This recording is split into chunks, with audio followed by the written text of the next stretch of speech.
নমস্কার বন্ধুরা, welcome to election mania channel. আজ আমরা আলোচনা করব 247 নম্বর সালতোরা বিধানসভা কেন্দ্র নিয়ে।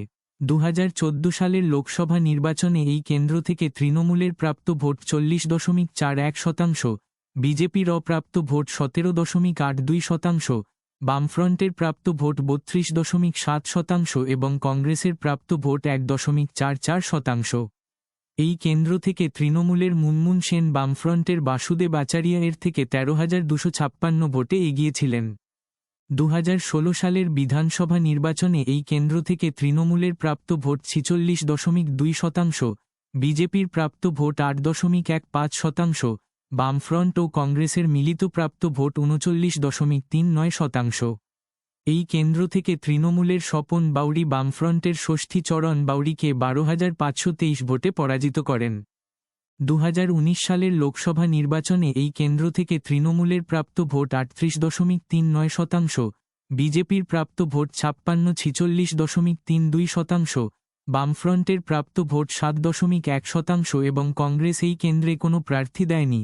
এই কেন্দ্র থেকে বিজেপির সুভাষ সরকার তৃণমূলের সুব্রত মুখার্জি এর থেকে 15,056 ভোটে এগিয়েছিলেন।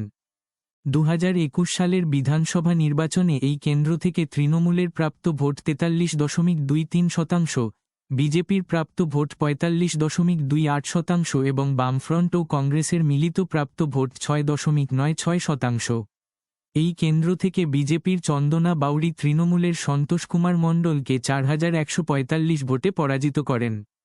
2024 সালের লোকসভা নির্বাচনে এই কেন্দ্র থেকে তৃণমূলের প্রাপ্ত ভোট 45.73%, বিজেপির প্রাপ্ত ভোট 40.25%, বামফ্রন্টের প্রাপ্ত ভোট 7.23% ও কংগ্রেস এই কেন্দ্রে কোনো প্রার্থী দেয়নি।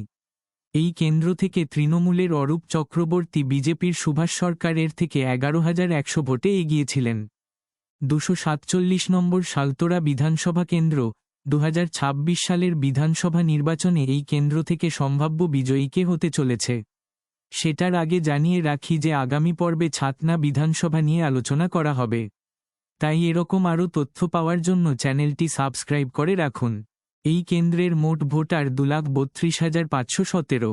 এই কেন্দ্র থেকে তৃণমূলের সম্ভাব্য প্রাপ্ত ভোট 42.48% ও বিজেপির সম্ভাব্য প্রাপ্ত ভোট 44.76%।